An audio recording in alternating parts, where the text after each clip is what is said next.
Hello, I'm Diane Schumacher. Welcome to Dragon's Lair Update. We're recapping Dragon Hoops and analyzing the meteoric rise of Howard Community College women's lacrosse. We will also preview the NJCAA Division III Outdoor Track and Field National Championships coming to the Dragon's Lair May 11th through the 13th. We'll start with men's basketball. The Dragons tangle with Brookdale. Let's go to Gary Williams. Thanks, Diane. Howard Community College enters the game with a 3-13 record. The Dragons are in the midst of an 8-game losing streak. Howard has struggled on defense as of late, surrendering an average of 92 points over the last 3 games. Basketball analyst Chuck Nagel will be with us for this one. And Chuck, assess the Dragons for us. Gary, let's face it, the Dragons just not playing very well to date. They're in the midst of an 8-game losing streak. And in 4 of those losses, they've given up more than 90 points, and in 2 of those games, over 100 points. So to say they must play better defense is certainly an understatement. Offensively, they do continue to struggle from the perimeter and on the offensive board. So to sum it up, I'd say they need to shoot better, rebound better, tighten up their defense, and play with a little more poise down the stretch. In this matchup, we have a case of 2 teams moving in opposite directions. Brookdale Community College is riding a 7-game winning streak into the game, and the Jersey Blues are 13-6 overall and are widely considered to be contenders to win the Division III Region 19 title and move on to nationals. Chuck, what do you expect to see out of Brookdale? Gary, in Brookdale, we're going to see a team that likes to run for the entire 40 minutes. They want to get up and down the floor as quickly as possible. They get off a lot of shots, they rebound well on offense, and they'll try to score a lot off the defense. They'll certainly want to see this game somewhere in the 90s. Howard and Brookdale square off next. Let's go to the Dragon's Lair. First half, here's a look at the Jersey Blues offense. Dragons in a 1-3-1 zone. Brookdale moves the ball around. They go high post to low post for the basket. 11 minutes to go in the first half. Ryan Jackson from long range, no good, and Brookdale gets out quickly in transition. James Wright draws contact on his way to the rim and 1 bucket from the sophomore out of Trenton. Paul Golder secures the loose ball, penetrates out to Dylan De La Rosa. No, but it's Taquan Hall crashing the boards, outworking 2 white jerseys down low. Scrappy play from Hall as he draws the foul. Howard's on a 6-0 run. Tara Gatling, mid-range jumper, falls short, and Neftali Lynn with the rebound. A 3-on-2 break for the Dragons. De La Rosa finishes in transition, and that gives Howard a 6-point advantage. 1:30 till halftime. Ryan Powell driving, stripped. Golder lunges in and rips it away. Golder with the slam. Golder reaches for the steal. Olakani looks down the floor before he picks up his dribble, moving too fast, allowing Howard to score an easy basket. Howard now in a 3-2 zone, just trying to keep Brookdale out on the perimeter. They don't get out on the perimeter to defend them very well, and Powell just doesn't get out high enough to defend the shot. Powell goes left, penetrates, frees up Lind in the corner for the baseline drive. 6 first-half points and 6 first-half rebounds for the freshman out of Albany. Here's a great baseline drive by Lind. Very quick, 1-dribble burst to the basket. Dragons working against the zone defense, running their motion offense. Lind forced a bad shot that just wasn't there, allowing Brookdale to get down the floor for an easy fast break basket. Zachary Olakani, terrific execution, attacks the rim and cuts the Brookdale deficit to 3. The Dragons now appear to be in a 1-3-1 zone. They trap on the wing, the ball goes to the middle. That's a great block by Taquan Hall. 14:36 to play, Howard possession. De La Rosa going to his left. Lind now hustles into the paint and has his way. Lind over 3 Jersey Blues defenders. Howard and Brookdale continue to trade blows in the middle of the ring. 13-14 remaining in the contest. Jersey Blues keep the ball moving. Quick passing. Cal Bradshaw in the corner. Down low. Extra pass. Superb defense from De La Rosa. He has 2 up with him now in transition. To Lind. Throws it down. And Brookdale takes a timeout. Now the Dragons, in a very aggressive 1-3-1 defense, they trap in the corner. Ball goes baseline. Dragons do an excellent job of shutting off the lane. They get the ball down the floor. 4 Dragons against 2 Brookdale defenders. Nice basket. Brookdale settles for a long jumper. Lind with the rebound, and off he goes. Lind simply cannot be stopped at this moment. He goes to work with the spin move, and he lays it in. Dragon building their lead, outscoring Brookdale 13-9 over the last 4 minutes. Lind with the rebound, starts down the floor. Literally a one-man fast break. Great spin move, puts it up and in. 3:30 remaining. The Jersey Blues are trailing by 8. Hopes of extending that winning streak to 8 are fading. Bradshaw steps back, sinks the three-pointer, makes it a 2-possession game. Howard came up empty on the other end. Here's the ensuing Brookdale possession. Dragons slow to get back on defense, and James Wright takes advantage. And 1 bucket for Wright, and the Jersey Blues are back in this game, Chuck. The Dragons trying to hold on to a 6-point lead, but they just take too much time getting down the floor, giving up an easy basket. Now a 4-point lead. 2:06 to play. 2-point lead for Howard, and the Dragons in a 3-13 record, in danger of letting what was once an 11-point second-half lead slip away. Ryan Jackson, what a pass to Golder, and Golder able to finish, a timely response from Howard. Other end, Kirkwood puts up a long 3. Jordan Little gets a hand on it. The Dragons pay way too much attention to the ball in the corner and subsequently leave the free throw lane wide open. 1:26 remaining, ensuing Howard possession. Ronald Bryant Jr. gets to the basket. No, but Lind is there for the putback. Lind has 25 points and 13 rebounds, including 7 second-half offensive rebounds. This is Brookdale's next possession. 1:16 now. Harris is all alone in the corner. Jordan Little comes through once again in the clutch with the tough offensive rebound. Powers through the contact for an and one. The Dragons again in a zone defense. Look at Little. Walks right in untouched. That just cannot happen in a 2-point game. Little will miss the free throw. 53 seconds. Lind takes it to the rim. Little devours the scoop shot, and he gets possession for the Jersey Blues. The Dragons leave Little wide open on the doorstep. Tie game. 6-2 run over a minute and a half for Brookdale. The Dragons, not getting down the floor, give up an easy basket. The Dragons seem a bit bewildered as to which defense they're in. Little, wide open underneath, another easy basket. We're going to overtime. De La Rosa gets it to the middle of the floor. Doesn't convert. Little with another rebound, and Brookdale beats Howard down the floor. Nice assist by Tara Gatling, and Jersey Blues reclaim the lead. 3:04 remaining in OT. Harris. Bradshaw. De La Rosa gets a hand on the pass, and Lind races out in transition. Lind makes him pay and gives Howard the lead. He went on to make his free throw. Next Jersey Blues possession. Kirkwood. Bounce pass to Harris. He ties it up. 23-point night for the forward out of Edison, New Jersey. 1:30 to go. Jackson denies Harris. De La Rosa pushes it the other way. 4-on-2 break. Bryant, no. But Lind with a big-time effort puts Howard in front, Chuck.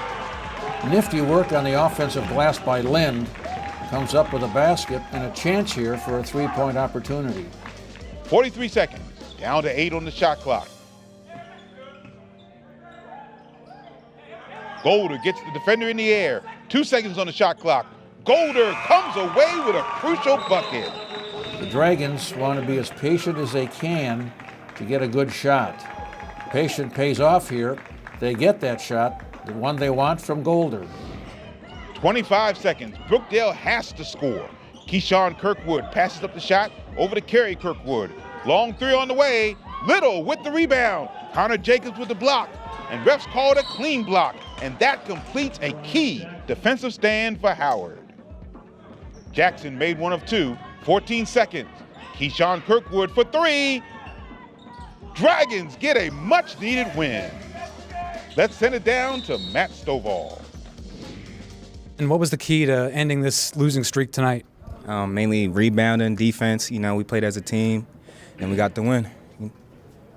Dylan, you seemed like you wanted this one bad. Your body language seemed like you were really ready for this one tonight. What was your mentality coming in? I was just trying to get the team to stay focused. We had a lot of games. We would play hard in the first half, and in the second half, we would kind of let off. So I was just trying to keep everybody motivated throughout the whole game to get the win. Paul, you seem very fired up there. You made some big shots late in this game. How'd that feel out there? Felt real good. I know we had to get a win for our sophomores, you know what I'm saying? We all came together, and this was a good team W. Next up is a Maryland JUCO showdown. Howard takes on Baltimore City Community College. The Dragons will play the role of spoiler from here on out. Howard has been eliminated from Maryland JUCO tournament contention and will not be participating in the Division II Region 20 tournament. Chuck Nagel is back with us to break down the action. Chuck, how can Howard upset the Panthers?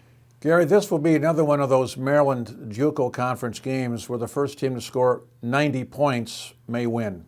So to answer your question, I suggest the Dragons be that first team to score 90 points. To do that, they'll need to spread the floor, look for the first good shot, try to make that shot, and if not, hit the offensive boards. Certainly making their free throws will also be quite important.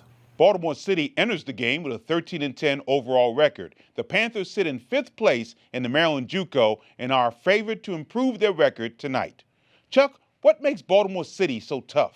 Certainly their size, their ability to score in the paint, and their work on the offensive boards. They'll change defenses throughout the game, they'll press after made baskets, and they'll make Howard County work extremely hard on offense. And they play very, very well on the road. Howard looks to upend the Panthers next. Let's go to the Dragons' lair. First half, Taquan Hall. Nathan Bonsu heads for the lane, goes in there and gets 2 points. 12:05 to go in the first. Mekhi Bryant calls the design play, and it leads to an uncontested alley-oop. Deion Evans does the honors. Baltimore City, an excellent rebounding team. Here they beat the Dragons down the floor. You just can't let that happen. Baltimore City in a half-court trap, trying to disrupt the Dragon offense. They do their job, again, give up the easy score. Action from the second half. Number 1 in white, Taquan Hall, goes off, ties the game with a tough interior bucket. 9:30 to play. Baltimore City has regained control. Deion Evans sinks the corner three. Panthers on a 6-0 run. Bryant settles for a long jumper. It doesn't fall. Neftali Lynn rebound, and he's on the run. Lynn keeps it. Too strong. Hall is there to provide backup, and Hall wins the battle inside. Strong and one from the sophomore out of Baltimore. And that provides a timely lift to the Dragons. 6 minutes remaining, 2-point lead for Baltimore City. Panthers turn it over. 3-on-1 break for Howard. Neftali Lynn with the slam. Dragons respond with a 9-3 run to erase the deficit. The Dragons now in a half-court trap. Problem here, though, all 5 players above the lane. So Baltimore City throws the pass over the top, and there's nobody back in the lane to defend the basket. Other end of the floor, 1:15 remaining. Lynn sees Nathan Bonsu all alone. Bonsu with a clutch three. That ties the game. 17-point night for the Dragons sophomore. The Dragons looking here for a three-pointer to tie the game. They get a great pass from Lynn to Bonsu, and they get exactly the shot they're looking for. 24 seconds. Watch the matchup inside. Number 1 in red, Chad Andrews Fulton, going up against number 21 in white, Dylan De La Rosa. Andrews Fulton goes down. It looks like his feet were tangled when Ronald Bryant Jr. moved towards him. De La Rosa is hit with a personal and a technical on the play, and the Panthers would hit 3 of their 4th free throws. 8 seconds. Bonsu for 3. No! But Ryan Powell keeps Howard alive. However, only 0.6 seconds remain on the clock. Howard unable to score the upset. Baltimore City wins it 85-83. Head men's basketball coach Jay Dull resigned following the season. His assistant coach, Mecca Chiazor, is now running the program's recruiting efforts. We here at Howard Community College wish Coach Dull well as he pursues other opportunities. It's time now for women's lacrosse. It's a pleasure to welcome last year's Region 20 District B champion and District B Coach of the Year. His Dragons are ranked number 2 in the national poll at the time of this recording. Coach Brett Ponchione is here. We call him Coach Ponch. Coach, welcome back. Thank you, Diane. It's great to be back. Now, your team delivered a convincing 12-4 victory against Onondaga, which was ranked number 2 in the nation at that time. Describe everything that went on into the preparation of the game. Well, to be honest, we really didn't do a whole lot different in preparing for them than we do for every team we play. It's kind of one of our philosophies that we take each game one at a time, and our most important game is our next game, and regardless of who the opponent is. We may have added a few little wrinkles in based on what we saw on tape from Onondaga, but we were excited to have the opportunity to play them early in the season this year. They're a great program, rich in history, well coached, a ton of talent. We had the good fortune last year of beating them in the regular season, and then they returned the favor and took it to us pretty good in the national semifinals. So I was told that this particular game was the best game you ever saw and coached in your 2 years here.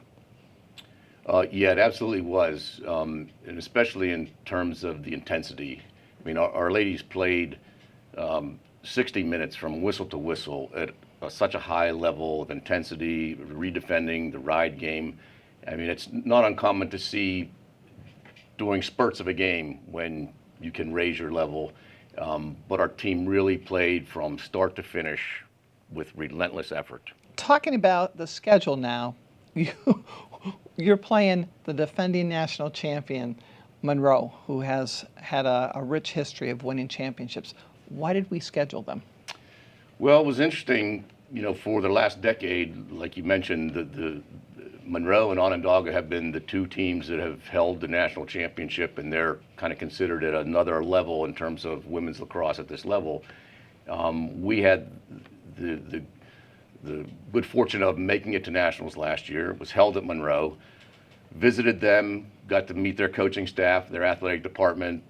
They were gracious hosts, put on a great weekend. And while we were there, they approached me and asked if we would be interested in, you know, playing a game in the next year in the regular season. And I took that as really a compliment for our program, that we were being recognized sort of at their level. And both Monroe and Onondaga asked if we would schedule them again this year and if we couldn't continue on a home basis for the near future. So, you know, for them to even ask that we play them, you know, we were honored to. We want to see that challenge. It's going to be great for the sport. It's going to be great for our program. Anything that we can get exposed to now that shows us where our weaknesses are during the season. We're all long-term in our vision. You know, our goal is, you know, not to win in each individual game, but be prepared to go into the Regional 20 tournament, playing our best, and we'll go from there. How did going to nationals last year help you understand the whole world of lacrosse in the junior college level? Well, number one, to see the excitement, not only from our players, but from the parents, from the fans, from the school, the administration, the athletic department. I didn't realize how big of a step that was to qualify for nationals. I remember last year, before the season started at the all sports meeting in the gym, you had asked each coach to stand up and say a little bit about the team and what your goals were. And it was, being a spring sport, I was one of the last coaches to go. And at the time, we had been practicing with 6 players. Our fall is pretty relaxed, and, you know, the men would have 40 players on the turf, and we were down on one of the grass fields doing 3v3s for 3 months. So when I was asked about our goals, I was trying to think of something intelligent to say, and one of our captains was sitting next to me, and she blurted out, going to nationals. And I had just taken a sip of Gatorade and I coughed it up almost thinking, girl, get real. Nationals is not something we should even be thinking about at this point, but as it turned out, she was right. And Well, you got your wish. I don't know if anybody knows this. Our viewers may not know this, but you are the first coach, I think, in our history ever, as a first-year coach, ever make it to nationals. So now it's very difficult because you set the bar extremely high. well, that gives us something to chase. And I know our returning players, they will be aiming for nothing short of a return trip to nationals. What does your team still need to work on? Everything. One of my philosophies that maybe overrides any system is our daily goals are to get better, take something away from every single practice, from every single game.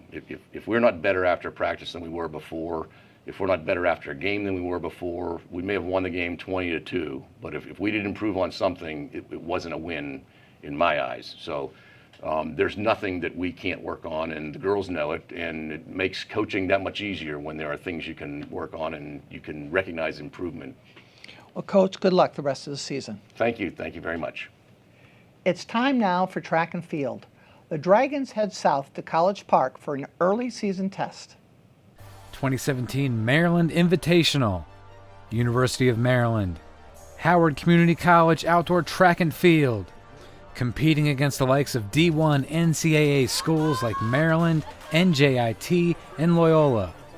Howard, the only NJCAA program participating. Women's 400-meter dash. In lane 4, Glory finishes 10th overall with a time of 1 minute, 2.14 seconds.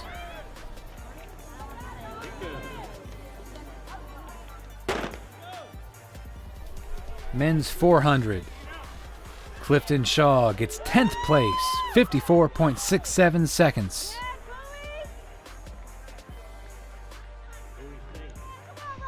Men's 800. Maryland's TJ Bleichner wins it, 154.96. The Dragons' highest finisher took 17th. Men's 400-meter hurdles. Elijah Richardson of Howard finishes 4th, 1 minute, .24.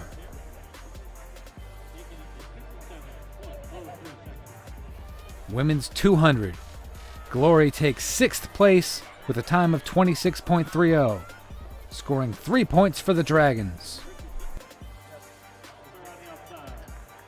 Men's 200. Kendall Belzer finishes ahead of a Terp here. Belzer finishes in 5th place.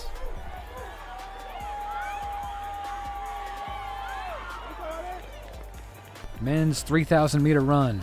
Maryland's Patrick Hanley wins, 8:40.26 seconds. Ryan Clocker from Howard Community College gets 9th, 9:52.78, scores a point for the Dragons. Men's 4x4, Maryland's TJ Bleichner leading the way. Second leg, Kendall Belzer passes a runner on Maryland's B team in this relay. Terps win the 4x4. Dragons finish in 5th place. The 2017 NJCAA Division III Outdoor Track and Field Nationals will take place right here at Howard Community College, May 11th through the 13th. It's a pleasure to welcome the meet's director. He served as the athletic director at UMBC for 24 years and at Hunter College for 9 years.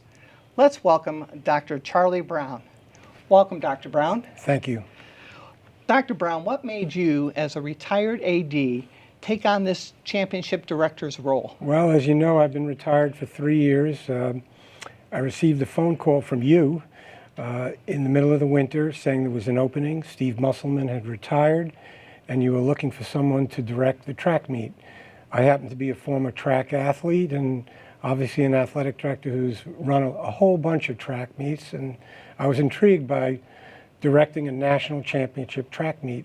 The school is 15 minutes from my house, and we've worked together in the past, so I thought it'd be a great idea. So this will be one of the few national championships in the state of Maryland. Anne Arundel, of course, is hosting the Women's Lacrosse Championships, and of course us on May 11th through the 13th. So what can our fans expect? Well, first of all, there are 400 to 450 athletes from around the country that will be invading Howard Community College's campus to try to win individual championships and come home with the team trophy. So that's exciting in itself. Going to a track meet is like going to a three-ring circus. There's field events, there's running events, there's jumping events, and things are going on at the same time. So if you come and watch it, you'll see high-quality competition, you see a lot of different events, and you can root for the Howard Community College team. Now, what time does this start? Well, it starts on Thursday at 9 a.m. and it runs through Saturday, probably around 5 p.m. All day, all 3 days. The biggest day is on Friday, where it goes until 7:30 p.m. Now, why would people want to volunteer? Because it takes a lot of volunteers to really make this meet go. Well, I think our student athletes work real hard. They need help. Running a track meet takes sometimes 100 people. There are so many things going on at the same time. And so you will see up front top-level athletes, and you'll be a part of it. And I think it's a very exciting thing, and you're doing a good service for the university. What do you think about the quality of the athletes? Oh, I think the quality is very, very good. As the former AD at UMBC, we recruited a lot of junior college athletes, and we actually have recruited a lot of Howard Community College athletes. And so some of the top coaches in the country will be checking to see times and distances of these athletes, and we'll be contacting them. Very, very high quality. We're hoping for meet records and national records. We just never know.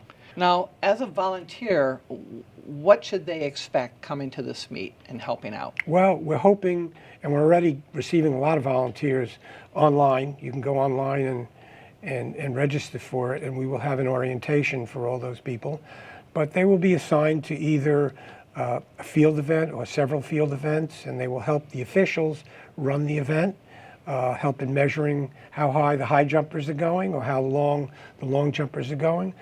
Or they might be lap counters in distance events, or they might help retrieve implements that are thrown and bring them back to the starting spot. And so there's all different jobs, and we rotate around, let everyone do a little bit of everything that we have. Now, the college has given these volunteers two things, right? Oh, we're giving them free food, and we're giving them a T-shirt. And they always love that. That's right. Good luck, Dr. Brown, and thank you for volunteering for this. Thank you. For the latest highlights, go to youtube.com/HCC Dragon Sports. Thanks for watching, and remember, go Dragons!